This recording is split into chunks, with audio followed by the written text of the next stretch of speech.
তাহলে চোরকে? আওয়ামী লীগ আসলে আওয়ামী লীগও চুরি করে না, বিএনপি আসলে বিএনপিও চুরি করে না, অন্য দল জাতীয় পার্টি ছিল সেও চুরি করে নাই। তাহলে এত বেগম পাড়া, এত ঘর বাড়ি সেখানে হলো কোত্থেকে? বারবার আমাদেরকে প্রতারিত করা হয়, আমাদেরকে প্রবঞ্চিত করা হয়, আমাদেরকে বারবার বারবার নিষ্পেষিত করা হয়। এটাই বাংলাদেশের মুক্ত সত্যভোগীরা কিভাবে আমাদের দেশটাকে লুটপাট করে খাচ্ছে। এই টাকা তারা যেভাবে ইনকাম করে যদি দেশে রাখতো তাহলে কোনো সমস্যা ছিল না। কিন্তু দেখা যায় কানাডায় সবচাইতে বেশি, বেগম পাড়ায় সবচাইতে বেশি উপমহাদেশের মধ্যে ঘর বাড়ি কাদের? এই বাঙালিদেরই।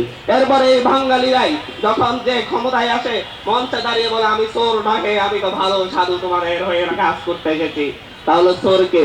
আওয়ামী লীগ আসলে আওয়ামী লীগও চুরি করে না, বিএনপি আসলে বিএনপিও চুরি করে না, অন্য দল জাতীয় পার্টি ছিল সেও চুরি করে নাই। তাহলে এত বেগম পাড়া, এত ঘর বাড়ি সেখানে হলো কোত্থেকে?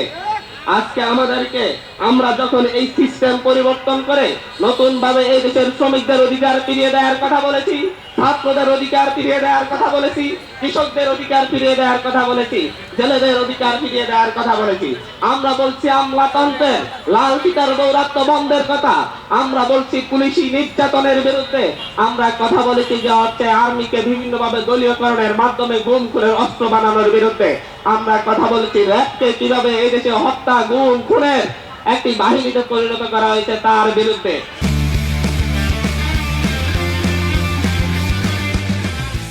আমরা যখন এইসবের পরিবর্তনের কথা বলি, নতুন নতুন আমরা যখন বিচার বিভাগের স্বাধীনতার কথা বলি, যেখানে আমাদের শ্রমিকরা, সাধারণ মানুষ যেভাবে ন্যায় বিচার পাবে, সেভাবে হচ্ছে একজন রাজনীতিবিদ, একজন মন্ত্রীও সেই ধরনের ন্যায় বিচার পাবে। এইসব কথা বললে আমাদেরকে বলে যে আইন তোমরা চাচ্ছ সেটা প্রযোজ্য নহে, আমরা আরো ভালো আইন করে দিব তোমাদের জন্য। কিন্তু এই ভালো আইনের স্বপ্ন আমাদেরকে 1971 সালের পর থেকে দেখাতে দেখাতে 54 বছর পার করে ফেলেছে।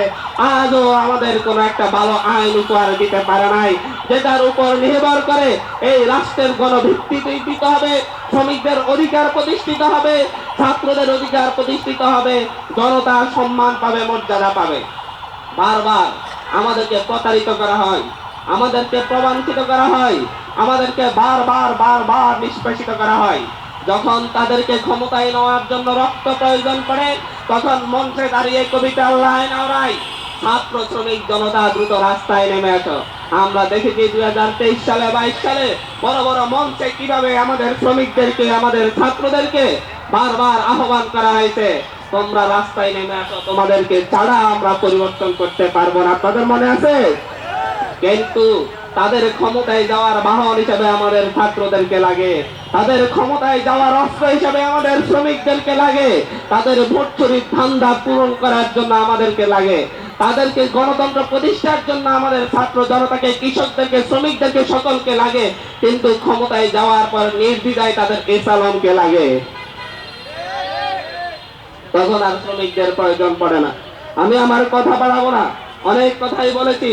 আমি বলি এই সভ্যতাকে যদি বাঁচাতে হয়, এই দেশকে যদি বাঁচাতে হয়, আমার এই দেশের সরাসরি কায়িক শ্রমের সাথে জড়িত 65 থেকে 70% মানুষকে মর্যাদা দিতে হবে।